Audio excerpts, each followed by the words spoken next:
I still remember that night. The kind of night a man never forgets. The sky over Normandy was alive with light, thousands of headlights cutting through the mist, stretching farther than the eye could see. It looked like the whole of France had turned into one great moving factory. My name is Corporal James Red Williams, 22 years old, 3rd Quartermaster Truck Company, US Army, an African-American driver in a segregated outfit. I drove a GMC CW, what we called the Deuce and a Half. She wasn't much to look at, but she was built like a tank and smelled of oil, rubber and gasoline, my kind of perfume. That evening the order came down. We were to drive 20 hours a day, no stopping except for fuel or emergencies. Headlights on at night, something no sane army ever did. 2 one-way roads, one going east with loaded trucks, one west with empties. Military police would pull out any truck that dropped under 25 miles an hour. The brass called it the Red Ball Express, and even the name sounded reckless, like we were signing up to chase fire itself. The idea of nearly 6,000 trucks running non-stop through the dark French countryside seemed crazy. Every man knew it.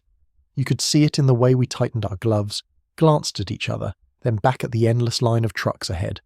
The engines started one after another until the whole earth seemed to hum. We didn't know if we'd make it, only that someone had decided it had to be done. I remember the first few miles, the rattle of the cab, the smell of exhaust thick as fog, and the glare of those white beams bouncing off the wet road. I gripped the wheel so hard my hands cramped, but somewhere in that noise and light the fear burned away. We weren't just hauling gas and ammo, we were hauling a nation's promise. Behind us were the beaches of Normandy, ahead Patton's tanks waiting for fuel.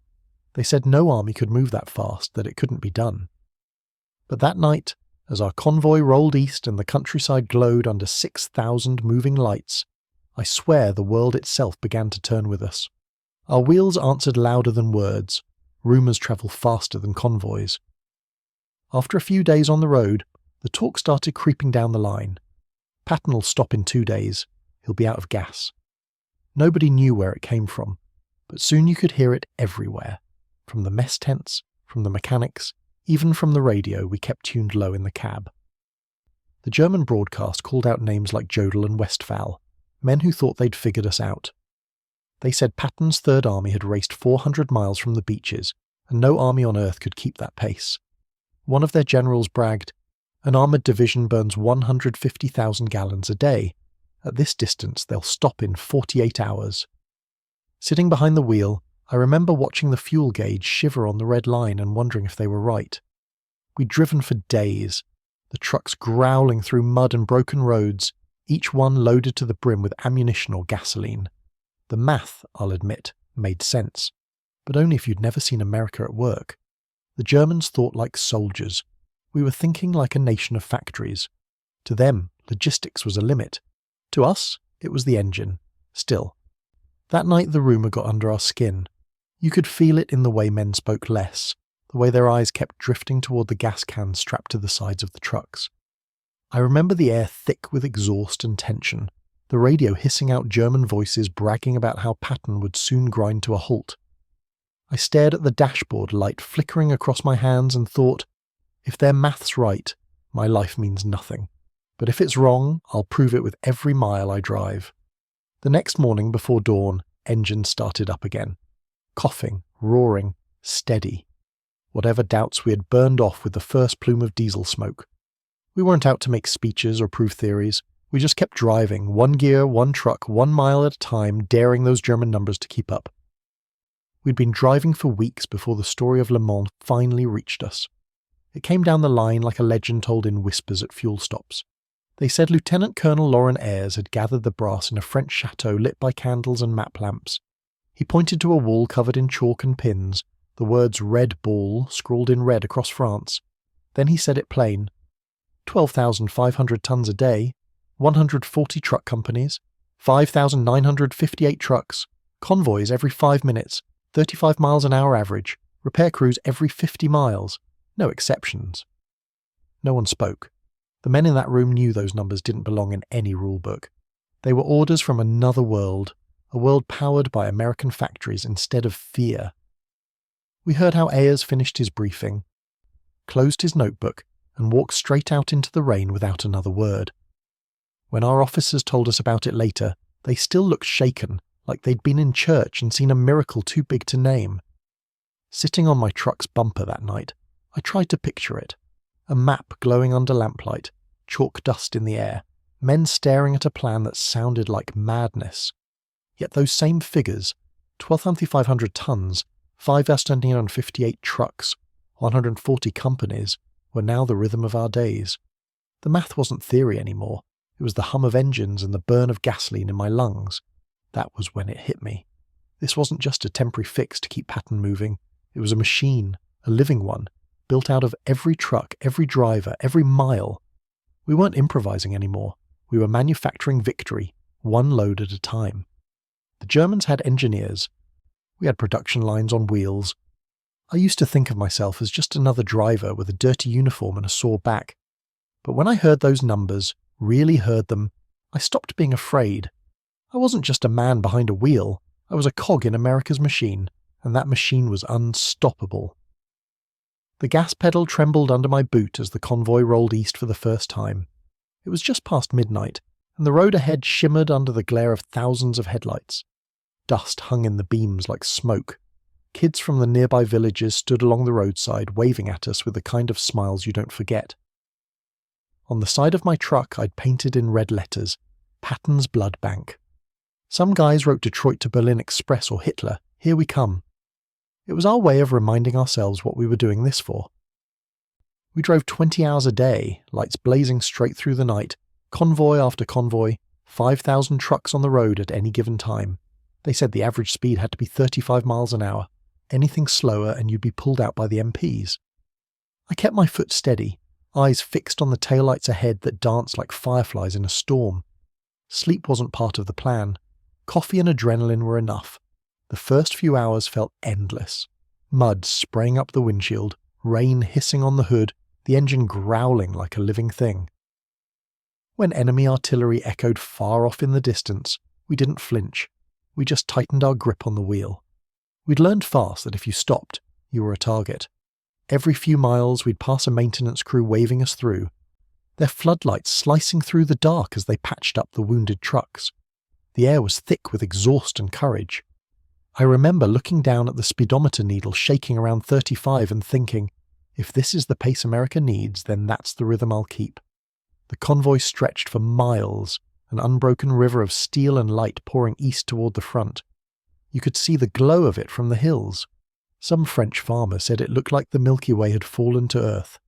Maybe they were right. For me, it was the sound that stuck, the steady drone of engines blending into one endless heartbeat. At any moment, 5,000 trucks were on the road, each one running 1.5 trips a day. That's what it took to keep Patton's tanks moving, to keep the war itself in motion. Somewhere ahead, men were fighting with the fuel we carried. Somewhere behind, more trucks were already loading up. I realized then that the noise around me wasn't chaos. It was order, mechanical, relentless, alive. That engine under my feet didn't just belong to my truck. It was the heartbeat of a whole country, and as long as it kept pounding, we'd never stop. Some nights the sky above us glowed brighter than our own headlights. German flares drifted down like slow-burning moons, lighting up the road for miles. I could see every truck ahead of me, silver under the firelight, moving steady, never stopping. We all knew they were watching us. German spotters on the ridge lines, aircraft circling somewhere beyond the clouds. But nobody let up on the gas. The rule was simple. Keep moving, keep shining. The first time I saw those flares, I expected the shelling to follow. It never did. Maybe they were too stunned to pull the trigger. Later we heard from intelligence that German observers were sending reports back in disbelief. Continuous column 20 kilometers long, 1,000 vehicles per hour, no blackout discipline. General Feuchtinger himself wrote, "This is not military science, it is mass production." That line stuck with me. Mass production. That was exactly what it was.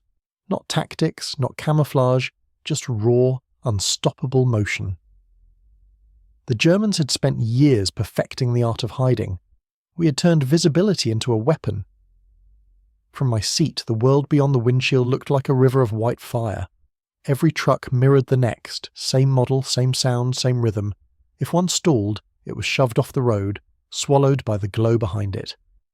The headlights reached so far ahead that the horizon itself seemed to move.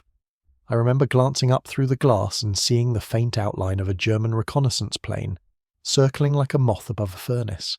Maybe the pilot was wondering how you fight an enemy that refuses to disappear. The air was thick with heat and exhaust, my hands slick with sweat on the wheel.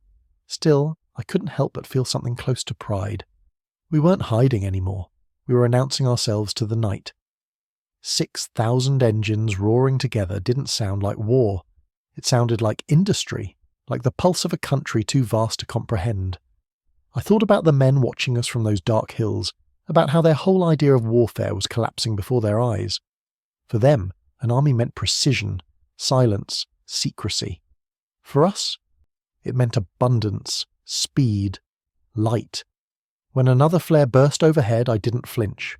The whole landscape turned white, and for a moment I could see hundreds of trucks stretching to the horizon, each one blazing like a forge. We weren't ghosts in the dark. We were the storm itself. We didn't hide. We overwhelmed. Coffee went cold before you could drink it.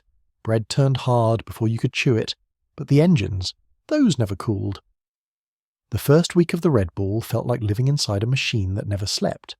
From August 25th to the 31st, we moved 89,939 tons of fuel, ammunition, and rations, an average of 12,848 tons every single day. Each round trip ran about 686 miles, but no one talked in miles anymore. We counted time in coffee cups and engine hours. The trucks ran 20 hours a day, stopping only long enough to refuel or fix what broke. By the second day, we'd burned through 300,000 gallons of gas, just to keep the supply line itself alive. The thought of it would have made any German logistician faint.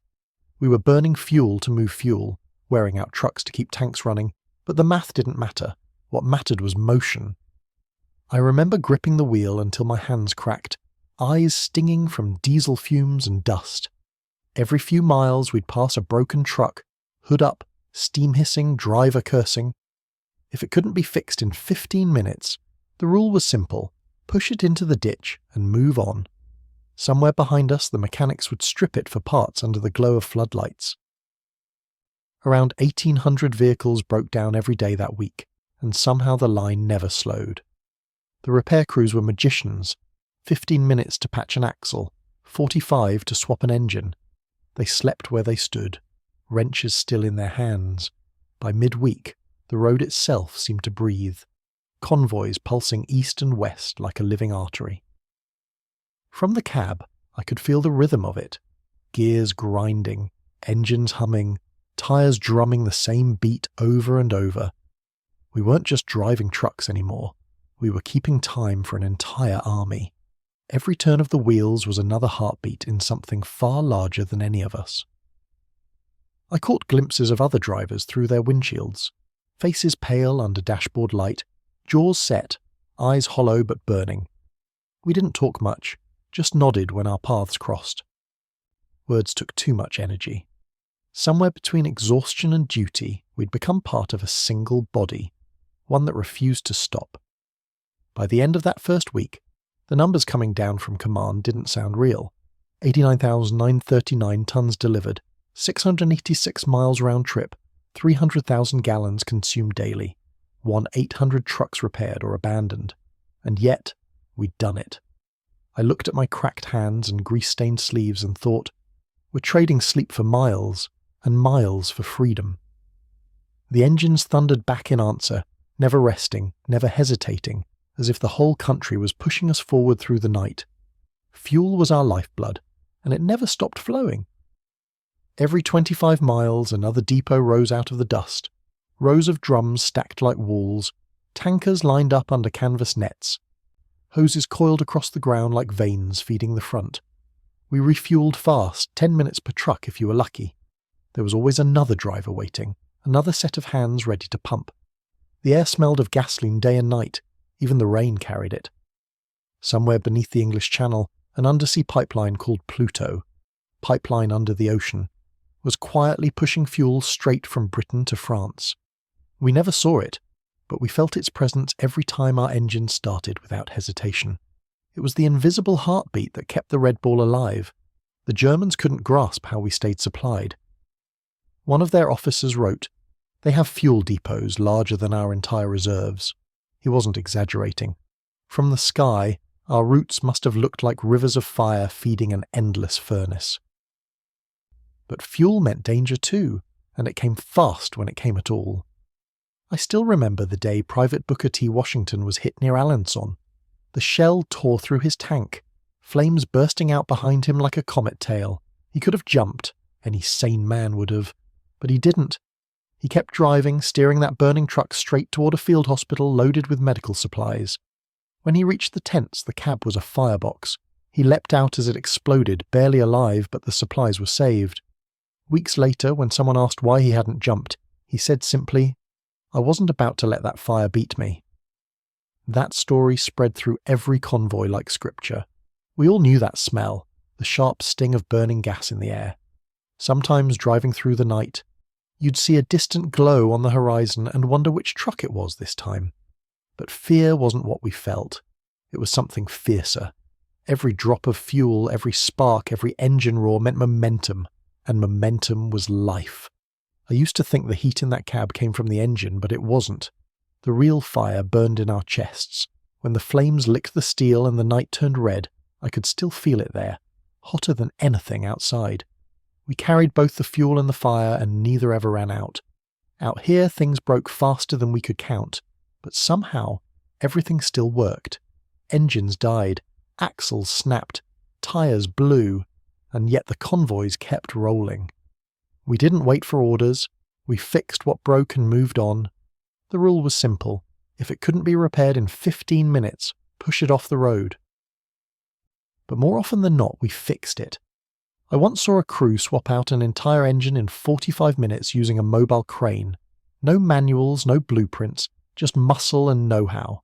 They didn't even shut the road. Trucks kept rumbling past as wrenches clanged and sparks flew. When parts ran short, we turned into scavengers. Dead trucks on the roadside became donors. Engines, axles, even steering wheels ripped out under lantern light. We called it organ donation, and it kept us alive. One night near Chartres, we ran out of trucks altogether. The solution? We commandeered abandoned German vehicles, painted them olive drab, and put them right back in the convoy. The enemy's machines were now working for us. That was the American way. If something didn't exist, we built it. If it broke, we fixed it before breakfast.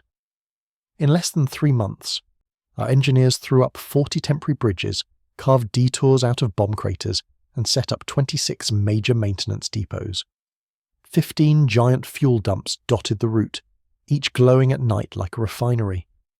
And for the drivers who never stopped, they built what we called truck cities, 8 massive rest and refit camps where you could grab a shower, a bite, and 5 hours of sleep before heading back out.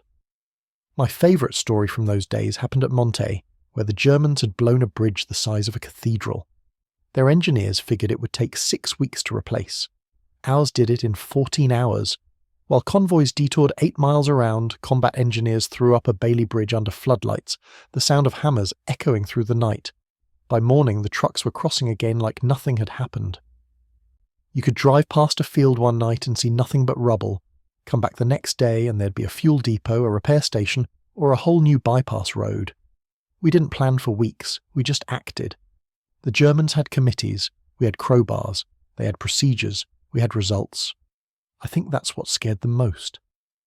Every night, somewhere along that 700-mile stretch, a miracle happened. A bridge, a repair, a road rising out of ruins, but nobody stopped to write it down. We didn't have time for headlines or history. We just worked, greasy, half awake, running on coffee and stubborn pride. When I think back on it now, I realize those nights were America at its purest, improvised, relentless, and impossibly fast. Every fix was temporary, every solution half mad, but somehow it all held together. Night after night, the Red Bull kept moving, built on the backs of men who refused to wait for perfect plans. Out there, every dawn meant proof that even chaos could be engineered. Out here, things broke faster than we could count, but somehow everything still worked. Engines died, axles snapped, tyres blew, and yet the convoys kept rolling. We didn't wait for orders. We fixed what broke and moved on. The rule was simple. If it couldn't be repaired in 15 minutes, push it off the road. But more often than not, we fixed it. I once saw a crew swap out an entire engine in 45 minutes using a mobile crane. No manuals, no blueprints, just muscle and know-how. They didn't even shut the road. Trucks kept rumbling past as wrenches clanged and sparks flew. When parts ran short, we turned into scavengers. Dead trucks on the roadside became donors, engines, axles, even steering wheels ripped out under lantern light. We called it organ donation, and it kept us alive. One night near Chartres, we ran out of trucks altogether. The solution? We commandeered abandoned German vehicles, painted them olive drab, and put them right back in the convoy. The enemy's machines were now working for us. That was the American way. If something didn't exist, we built it. If it broke, we fixed it before breakfast. In less than 3 months, our engineers threw up 40 temporary bridges, carved detours out of bomb craters, and set up 26 major maintenance depots. 15 giant fuel dumps dotted the route, each glowing at night like a refinery, and for the drivers who never stopped, they built what we called truck cities. 8 massive rest and refit camps where you could grab a shower, a bite, and 5 hours of sleep before heading back out. My favourite story from those days happened at Monte, where the Germans had blown a bridge the size of a cathedral. Their engineers figured it would take 6 weeks to replace. Ours did it in 14 hours. While convoys detoured 8 miles around, combat engineers threw up a Bailey Bridge under floodlights, the sound of hammers echoing through the night. By morning, the trucks were crossing again like nothing had happened. You could drive past a field one night and see nothing but rubble. Come back the next day, and there'd be a fuel depot, a repair station, or a whole new bypass road. We didn't plan for weeks, we just acted. The Germans had committees, we had crowbars, they had procedures, we had results. I think that's what scared them most. Every night, somewhere along that 700-mile stretch, a miracle happened. A bridge, a repair, a road rising out of ruins, but nobody stopped to write it down. We didn't have time for headlines or history. We just worked, greasy, half awake, running on coffee and stubborn pride. When I think back on it now, I realize those nights were America at its purest, improvised, relentless, and impossibly fast. Every fix was temporary, every solution half mad, but somehow it all held together. Night after night the Red Bull kept moving, built on the backs of men who refused to wait for perfect plans. Out there, every dawn meant proof that even chaos could be engineered. At night, the road sang. You could hear it miles away. The low growl of engines, the steady pulse of 6,000 trucks grinding east through mud and rain. To us, it was the sound of work, of duty, of another night survived. But to the Germans, it was something else entirely. They said they could hear us all night, every night. I heard the rain. They heard the sound of despair. Their soldiers counted our engines like ghosts, each one a reminder that we never ran out, of fuel, of bullets, of men. Some reports said German riflemen had 3 rounds apiece while our trucks carried millions. That imbalance had a sound to it, a roar that didn't stop. Field Marshal Manteuffel wrote that we were not fighting an army but a civilization.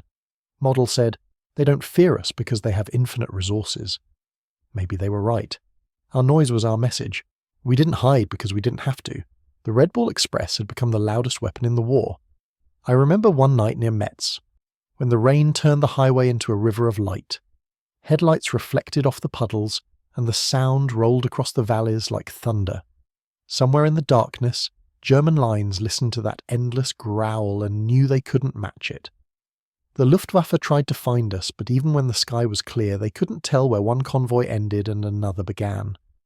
Later, when we rested during the day, the psychological warfare units took over. They set up loudspeakers near the front and played recordings of our convoys, engine sounds, gear shifts, horns, for hours. The Germans called them ghost convoys. Units reported hearing trucks that weren't even there. Some surrendered thinking they were surrounded. The truth was the sound itself had become a weapon. It broke through more than air. It broke through morale. I can still hear that rhythm now, years later. The rumble under the tyres, the hiss of wet brakes, the echo of thousands of engines rolling through the French night. To us, it meant life, motion, victory. To them, it meant the end. It wasn't the size of our army that crushed them. It was the certainty in our sound. Every roar said, "We're still coming." Every gear shift said, "We're not done yet." When dawn broke and the engines finally quieted, the silence itself felt strange, almost wrong. Because for those few hours each night, the Red Ball Express didn't just move supplies, it moved the war itself. And for the men listening in the dark, it wasn't the shells or the tanks that broke their will, it was the sound. Some men fought with rifles, we fought with engines, and some of us never made it back. The Red Ball Express was a river of steel and coffee that never slept, but the cost was paid in silence. Around 300 drivers died on that road, burned, crushed, or simply driven past the edge of exhaustion. There were no medals for them, no parades, just their names written in grease-stained logs and remembered in the hum of the next engine that took their place. Our trucks lived hard and died young, 10,000 miles on average before being stripped for parts. A peacetime truck could last 3 times that. But this wasn't peace. Every day, about 30% of our vehicles went down. Blown tyres, broken axles, shot transmissions. 500 engines replaced every week. 10,000 tyres burned through in the same span. More than 5,000 trucks were lost altogether. Abandoned, cannibalized, or burned on the roadside. Yet the convoys never stopped. If one truck failed, another filled the gap before the dust settled. I can still see it in my mind. A wrecked deuce and a half smoking in the ditch, its driver's helmet resting on the fence post beside it. No ceremony, no words. The rest of us just downshifted and kept moving. That was the job. The road didn't wait for grief. The smell of diesel and rain mixed with something heavier. A silence that only men running on caffeine and stubborn will could understand. We drank coffee so strong it could strip paint, ate cold rations with shaking hands, and drove until the headlights blurred into stars. Some nights I'd catch myself talking to the truck, begging her to hold together for just one more hill. Sometimes she did, sometimes she didn't. But we learned something out there, that steel and men aren't so different. Both bend under pressure, both crack when pushed too far, and both can surprise you with how much they can take before breaking. When I look back now, I don't remember who was black or white, north or south. Out there under the same mud and oil, we were all the same colour. The Red Ball didn't care where you came from. It only asked one thing: keep rolling. Those we lost became part of the road itself, folded into the miles we conquered. I still think about them when I hear the hum of an old truck engine, because out there, under the grime and the grit, every man was made of the same stuff: steel, sweat, and coffee. Back then, I never thought pressing the gas pedal was like firing a shot that travelled 60 miles ahead. But that's what it was. Every turn of the wheel, every tank of fuel we delivered was a weapon that kept the war moving. Patton's tanks didn't just roll, they flew, 40 to 60 miles a day on average, sometimes more. On September 1st, 1944, the 4th Armoured Division advanced 67 miles in a single day, numbers no German planner believed possible. They thought we'd run out of fuel, but we drowned them in it instead. By the time the Red Ball shut down after 82 days, we had delivered 412,193 tons of supplies across 122 million ton miles. Nearly 6,000 trucks ran every day, 7,000 at the peak, driven by 23,000 men, 3/4 of them African American. Most of us never saw a medal or a headline, but together we kept an army alive. They said it cost $100 million. That sounded impossible until you realized each day of war cost America $250 million. The Red Bull paid for itself by shortening the war by 6 months and helping capture 400,000 German prisoners along the way. I remember hearing how our planes joined the effort too, C-47 transports flying 900 missions a day by mid-September, dropping 2,700 tons straight to the front lines. The sky and the road worked together like twin arteries feeding one body. The Germans didn't understand it then, but we were showing them something new, that logistics wasn't support, it was strategy. Every mile we drove turned steel and oil into momentum. Every convoy that reached Patton's tanks meant another breakthrough, another German retreat. We didn't just move supplies, we moved history forward. Sometimes, standing by my truck after a long haul, I'd look at the dust trail fading into the horizon and think how far it all reached, One man's truck feeding another man's gun, one drop of fuel pushing an entire army.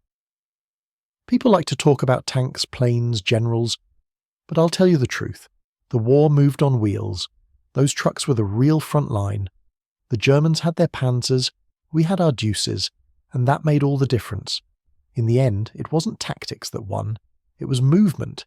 Endless, unstoppable, tireless movement. When Patton's armour reached the German border, we drivers knew we'd done our part. Our wheels had carried more than cargo. They'd carried a nation's will. They had turned American industry into velocity, and velocity into victory. They had proven that in modern war the side with more trucks wins. The Red Ball Express ended on November 16, 1944, but the road never really stopped. When the convoys dissolved, the trucks were reassigned, the depots emptied, and we drivers scattered back into a quiet world that suddenly felt too still. For the first time in months, the engines went silent, and the silence felt wrong. I went home and became a long-haul trucker. A lot of us did. America was building highways now. Wide, endless, made for speed, and every mile reminded me of France. The smell of asphalt, the hum of tyres, the rhythm of the road. It was the same song we'd played across Europe, only without the fear of shellfire. The Red Ball didn't just win a war. It built a nation that knew how to move. The veterans of those convoys went on to found trucking companies, design interstate routes, and turn the lessons of war into the arteries of peace. They had learned that volume beats efficiency, that speed beats perfection, and that if you keep trucks rolling 24 hours a day, you can move the world. 50 years later, in 1994, the US Postal Service issued a stamp to honour the Red Ball Express. I still remember standing in line to buy one. Small, simple, showing a deuce and a half charging down a muddy road. Not many people at the counter knew what it meant, but I did. General Patton once said, "The truck drivers of the Red Ball Express deserve as much credit for victory as any combat unit." I used to think he was just being kind, but now I understand. Every ton we hauled, every mile we drove, was a shot fired in that war. We didn't have monuments, but we had the road. That was our memorial. Sometimes, when I'm driving down an interstate at night, I catch the reflection of my headlights stretching ahead and think of those days, the glow of 1,000 trucks in the French dark. The war ended, but the road kept going, carrying America forward. We weren't heroes in uniforms polished for parades. We were men of steel and coffee, turning wheels in the mud until victory came. We didn't build statues, but the highways belonged to us. Every mile shortened the war, every gallon saved a life.